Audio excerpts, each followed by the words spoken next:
நண்பா. இன்னைக்கு இந்த வீடியோல எது பார்க்குறோம் அப்படிங்கிறீங்க வந்துட்டு விடாமுயற்சி படம் இப்படி சொல்லிட்டு தான் பார்க்க போறோம். ஒரு ஆஃப்டர் லாங் டைம் ஒரு ஒரு 2 இயர்ஸ் இருக்கும்னு நினைக்கிறேன். நம்ம தல அஜித் மாஸ்டர் தியேட்டர்ல பார்த்து இப்பதான் அந்த தரிசனத்தை முடிச்சுட்டு வந்து இப்போ வந்து நம்ம ரிவ்யூ போறதுக்கு உட்காந்துருக்கோம். ஃபர்ஸ்ட் இந்த படத்தோட கதை என்ன அப்படின்னு கேட்டீங்கன்னா வந்துட்டு நம்ம ஏகே சாரும் த்ரிஷா மேமும் பார்த்தீங்கன்னா வந்து கல்யாணம் பண்ணிட்டு ரொம்ப நாளுக்கு அப்புறம் பார்த்தீங்கன்னா ஒரு மிஸ் அண்டர்ஸ்டாண்டிங்னால ஒரு பிரச்சனை வந்து டிவோர்ஸ்க்கு வந்து அப்ளை பண்றாங்க. அதுல வந்து பாத்தீங்கன்னா நம்ம ஏகே சாருக்கு வந்து உடன்பாடே கிடையாது. த்ரிஷா மேமுக்கு தான் வந்துட்டு இந்த மாதிரி நான் டிவோர்ஸ் அப்ளை பண்றேன். இதுக்கப்புறம் வந்து இந்த ஒரு மேரேஜ் லைஃப்ல வந்து நான் வாழ இஷ்டப்படலன்னு சொல்லிட்டு அவங்க வந்துட்டு டிவோர்ஸ் அப்ளை பண்ணிடுறாங்க. டிவோர்ஸ் அப்ளை பண்ணிட்டு அந்த ப்ராசஸ்ல வந்து நான் வந்துட்டு என் சொந்த ஊருக்கு போறேன்னு சொல்லி த்ரிஷா மேம் வந்து அவங்க வந்து ஒரு டிசிஷன் எடுக்கிறாங்க. இந்த ஜேர்னி தான் வந்து நம்ம லாஸ்ட் ஜேர்னி. இதுக்கப்புறம் நான் உன்னை பார்க்க மாட்டேன். பிரச்சனை நானே வந்து உன்னை ஏற்றி விட்டுறேன். ஒரு 9 hours ஆகும். அந்த ஒரு ஜேர்னி எனக்கு கொடுப்பியான்னு சொல்லிட்டு அவங்க 2 பேர் பிளான் பண்ணி அவங்க ஒரு ட்ரிப்புக்கு வந்து அந்த த்ரிஷாவோட மேமுக்கு வந்து சொந்த ஊருக்கு போறாங்க. அந்த சொந்த ஊர் பாத்தீங்கன்னா வந்து அந்த அஜர்பைஜான் அதெல்லாம் தாண்டி தான் வந்துட்டு அந்த ஊருக்கு போக முடியும். அந்த ஊர் பாத்தீங்கன்னா ஃபுல்லா வந்து ஒரு பாலைவனம். அப்படி போயிட்டு இருக்கும்போது வந்து பாத்தீங்க அப்படின்னா வந்துட்டு அவங்களுக்குள்ள வந்து என்னென்ன பிரச்சனை நடக்குது. இந்த ட்ரெயிலர் எல்லாம் பார்த்திருப்போம். த்ரிஷா மேம் வந்து காணாம போயிருவாங்க. கடைசியா வந்து ஏகே சார் வந்து த்ரிஷா மேம் கண்டுபிடிச்சாரா இல்லையான்றது இந்த படத்தோட ஒட்டுமொத்த ஒரு ஸ்டோரியே. மிகப்பெரிய ஒரு ஃபோர்ஸ் பாசிட்டிவ் என்ன அப்படின்னா நம்ம ஏகே சார் தாங்க. அந்த மனுஷன் நிக்கிற ஒவ்வொரு ஸ்கிரீன் பெர்சன்ஸும் பாத்தீங்கன்னா வந்து ட்ரே வந்து பாத்தீங்கன்னா வந்து ஃபயரா இருக்குது. அப்படிப்பட்ட ஒரு வேலைப்பாடு தான் ஏகே சார் வந்து கொடுத்துருக்காரு. நிறைய டைம்ல வந்திருக்காரு. பட் இருந்தாலுமே வந்து பாத்தீங்கன்னா அந்த எண்ணெய் இருந்தாலும் ஒரு லுக் வரும் பாத்தீங்களா. அதே லுக் வந்து இந்த படத்துல வந்து கொடுத்துருப்பாங்க. அந்த லுக் வந்து இந்த படத்துல வந்து எனக்கு ஒட்டுமொத்த படத்துல ஒரு நிறைய லுக்லயே அந்த லுக் வந்து மிகப்பெரிய ஒரு ஃபேவரட்டா மாறிடுச்சு. அதுவா இருக்கட்டும். அவருக்குன்னு நிறைய ஒரு உரிய விஷயம் இருக்கும் பாத்தீங்கன்னா. அவருக்குன்னு ஒரு மாஸ் சீன்ஸ், அவருக்குன்னு ஒரு எலிவேஷன்ஸ் எதுவுமே இல்லாம அவரோட கம்ஃபர்ட் ஜோன் விட்டு வெளியே வந்து இந்த படம் வந்து பண்ணியிருக்காரு. அதனாலதான் வந்து மகிழ் திரும்ப வந்து நிறைய இன்டர்வியூ சொல்லியிருப்பாரு. மாதிரி நாங்க 2 பேரும் எங்களோட ஜோன் விட்டு தான் வந்து இந்த படத்தை வந்து நாங்க பண்ணியிருக்கோம்னு சொல்லிட்டு. அதே மாதிரி பாத்தீங்கன்னா அவர் சொன்ன ஸ்டேட்மெண்ட்டுக்கு அவர் ஜஸ்டிஃபை பண்ற மாதிரி ஒரு பியூரான ஒரு கண்டென்ட் ஒரு டிரைவன் ஃபிலிம்ஸா வந்துட்டு ஒரு எக்ஸ்பெரிமெண்டலா வந்து பண்ணியிருக்காரு. எதுவுமே நீங்க ஒரு ஃபேனா ஒரு ஏகே ஃபேனா நீங்க பாக்குறப்போ வந்து கொஞ்சம் வந்து அங்க இருந்து டிசப்பாயின்ட் ஆகதான் செய்யும். பட் இருந்தாலுமே ஒரு கண்டென்ட்டா ஒரு எக்ஸ்பெரிமெண்டலா ஒரு விஷயம் பண்றப்போ வந்து டெஃபினட்டா வந்து நம்ம இந்த விஷயத்துக்கு வந்து பாராட்டி தான் ஆகணும். அது மாதிரி ஒரு பெரிய ஸ்டார் வச்சு அதுவும் வந்துட்டு இந்த மாதிரி ஒரு நார்மலான ஒரு ஸ்டோரியை வச்சு அது மாதிரி ஒரு மாஸ் இல்லாம ஒரு எலிவேஷன் இல்லாம வந்து கொடுக்கறது வந்துட்டு ரொம்ப பெரிய ஒரு மிகப்பெரிய ஒரு பிக் டாஸ்க்னு சொல்லுவேன். அது வந்து மகிழ்ச்சி வந்து சூப்பரா வந்து பண்ணியிருந்தாரு. ஏகே நடந்த அவருக்குன்னு ஒரு விஷயத்தெல்லாம் வந்து விட்டுட்டு இந்த படம் ஃபுல்லா வந்துட்டு இது மாதிரி உங்க ஸ்டைல வந்து நீங்க பண்ணுங்கன்னு சொல்லிட்டு பண்ணியிருக்காரு. அது வந்து சூப்பராகவே இருந்துச்சு நம்ம ஏகே சார் பொறுத்த வரைக்கும். ஒரு ஸ்டண்ட் எல்லாம் பாத்தீங்கன்னா வந்துட்டு நிறைய சீன்ஸ் பாத்தீங்கன்னா வந்து ரியல் ஸ்டண்ட் பண்ணியிருந்தாங்க. எதுவுமே வந்து டூப் போடவே கிடையாது. எல்லாத்தையும் வந்துட்டு ரியல் ஸ்டண்ட் மாதிரி வந்து பண்ணியிருந்தாரு. அதுதான் வந்து இந்த படத்துக்கு எனக்கு ரொம்பவே பிடிச்சிருந்துச்சு. அந்த மனுஷன் வந்து பாத்தீங்கன்னா வந்துட்டு நிறைய பேர் வந்துட்டு இவருக்கு வந்து டெடிகேஷன் கிடையாது அப்படின்னு சொல்லுவாங்க பாத்தீங்கன்னா. இந்த படம் வந்து ஒரு மிகப்பெரிய ஒரு சாம்பிள்னு சொல்லுவேன். அதுதான் இந்த படத்துக்கு ஒரு மிகப்பெரிய ஒரு பிக் பாசிட்டிவ்னு சொல்லுவேன். அடுத்து இந்த படத்துக்கு வந்து நம்ம மகிழ் திருமணி இருக்கா பாத்தீங்கன்னா. அவருமே பாத்தீங்கன்னா அவரோட கம்ஃபர்ட் ஜோன் விட்டு வெளியே வந்து படம் பண்ணதான் வந்துட்டு இந்த படமே. இது வந்துட்டு மேபி நிறைய பேருக்கு வந்துட்டு இது மகிழ் திருமணி படமா, இது வந்து வேற டேரக்டரே எடுத்துக்கலாமே அப்படின்ற மாதிரி ஒரு விஷயம் தோணலாம். பட் எனக்கு வந்து பொறுத்த வரைக்கும் பாத்தீங்கன்னா வந்துட்டு அவர் ஸ்டைல இந்த படம் பண்ணியிருந்தா இன்னும் நல்லா வந்திருக்கும். பட் இருந்தாலுமே ஓகே அவர் ஸ்டைல் விட்டு இது கொஞ்சம் எக்ஸ்பெரிமெண்டலா ஒரு பிக் ஸ்டார் வச்சு வந்து பண்ணும்போது வந்துட்டு எந்த அளவுக்கு வந்து ஒரு ப்ராப்பரான ஒரு ஆக்ஷன் த்ரில்லரா ஒரு கண்டென்ட் டிரைவன் ஃபிலிம்ஸா வந்து கொடுக்க முடியுமோ அது வந்து சூப்பரா வந்து கொடுத்திருந்தாரு. அதுதான் மகிழ் திரும்பிட்டு இருந்து எனக்கு இந்த படத்துல ரொம்ப ஒரு பிடிச்ச விஷயமே. அடுத்து மூணாவது பாத்தீங்கன்னா வந்துட்டு மத்த பெர்ஃபார்மன்ஸ் இந்த த்ரிஷா மேமா இருக்கட்டும், அர்ஜுன் சாரா இருக்கட்டும், ரெஜினாவா இருக்கட்டும், மாதிரி ஆர்எஃப் இருக்கட்டும், நிறைய சீன்ஸ் பாத்தீங்கன்னா வந்துட்டு சூப்பரா வந்து ஸ்கோர் பண்ணியிருந்தாங்க. அவங்களுக்கு கொடுக்கப்பட்ட சீன்ஸ் வந்துட்டு சூப்பரா வந்து பயங்கரமா வந்து ஸ்கோர் பண்ணியிருந்தாங்க. அதுவும் குறிப்பா அர்ஜுன் சார்லாம் வந்துட்டு ஆக்ஷன் கிங் மனுஷன் பாருங்க. இப்பவும் பாத்தீங்கன்னா வந்துட்டு மனுஷன் தீயா இருக்காப்புல வந்து நிக்கிற அவ்வளவு ஸ்கிரீன் பாத்தீங்கன்னா வந்து வெறித்தனமா இருக்கு. தியேட்டர் வந்து விசில் அடிச்சாங்க. அந்த ஆக்ஷன் கிங்க்கு அந்த மனுஷனுக்கு வந்துட்டு அந்த அவர் பிறக்கும் போதே வந்துட்டு அவரா இருக்குன்னு நினைக்கிறேன். அந்த மாதிரியான ஒரு விஷயம் வந்துட்டு அவர் நீ வந்து நிக்கிற சீன் எல்லாம் பாத்தீங்கன்னா எதுவுமே பண்ண மாட்டேன். ஜஸ்ட் அப்படி நடந்து வருவாரு.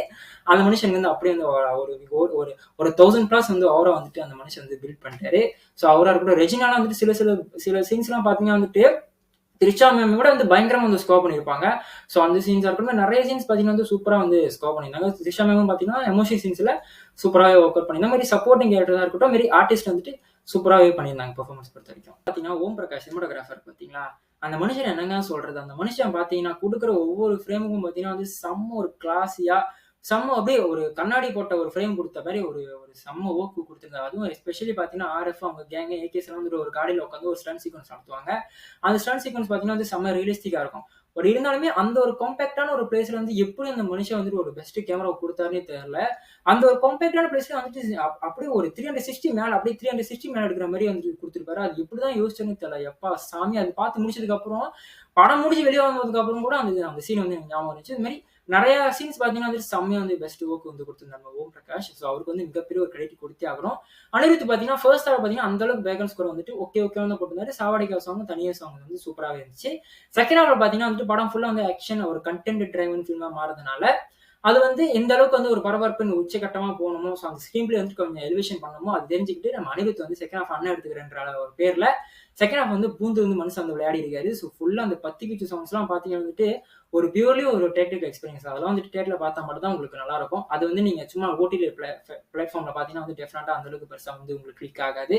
ஸோ பிளஸ் இந்த படத்தோட அந்த ஒரு ஃபைட் சீக்வன்ஸ் இருக்கு பார்த்தீங்களா, செம்ம ரியலிஸ்டிக்கா வந்து எடுத்திருந்தாங்க. ஆஃப்டர் ஒரு லாங் டைம் பார்த்தீங்கன்னா வந்துட்டு ஒரு நல்ல படத்துக்கு ஒரு கண்டென்ட் படத்துக்கு வந்துட்டு எந்த அளவுக்கு வந்து ஒரு ஃபைட் சீக்வன்ஸ் ரொம்ப முக்கியமோ அதை வந்து அழகா இம்ப்ரூவ் பண்ணி அதுக்கு ஃபோக்கஸ் பண்ணி வந்து சூப்பரா வந்து அந்த ஒரு ஃபைட் சீக்வன்ஸ் வந்து பண்ணியிருந்தாங்க. ஸோ நிறைய நேச்சர் ஆஃப் த ஃபைட் சீக்வன்ஸ்லாம் பார்த்தீங்கன்னா வந்து சூப்பராகவே இருந்துச்சு. இது வந்து கொமர்ஷியல் படமா பண்ணாம ஒரு கண்டென்ட்டுக்கு என்ன பண்றோமோ அதுக்கேற்ற மாதிரி ஒரு ஃபைட் சீக்வன்ஸ் வைக்கணும். ஸோ நிறைய ஃபைட் சீக்வன்ஸ் பார்த்தீங்கன்னா ரியலிஸ்டிக்கா இருக்கணும், அந்த கண்டென்ட்டுக்கு உரியது மாதிரி இருக்குன்றதுனால சூப்பராகவே பண்ணியிருந்தாங்க நம்ம ஃபைட் மாஸ்டர்லாம். ஸோ அது வந்து சூப்பராக இருந்துச்சு. ஸோ இதுதான் நம்ம இந்த படத்தை பொறுத்த வரைக்கும் எனக்கு பாசிட்டிவ் பட்ட விஷயமே. என்ன பிரச்சனை அப்படின்னு கேட்டீங்கன்னா வந்துட்டு இந்த படத்துல வந்து நம்ம மகிழ் திருமணி இருக்காரு பார்த்தீங்களா, ஸோ அவர் வந்து அவர் ஸ்டைலை விட்டு வந்து இந்த படம் பண்ணதுதான் கொஞ்சம் பிரச்சனையா போயிடுச்சு. ஏன்னா அவர் ஸ்டைலில் பண்ணியிருந்தோம் அப்படின்னா வந்து தடையில தக்க, தடமே, மெகாமானு, அப்புறம் கழகத்தலை இந்த படம் வந்து எப்படி இருக்குன்னு நம்மளுக்கு எல்லாருக்குமே தெரியும். ஒரு த்ரில்லிங்கான ஒரு எக்ஸ்பீரியன்ஸ், ஒரு செம்ம எங்கேஜிங்கான ஒரு ஸ்க்ரீன் பிளே கொடுக்கக்கூடிய ஒரு ஆள் தான் நம்ம மகிழ் திருமணி.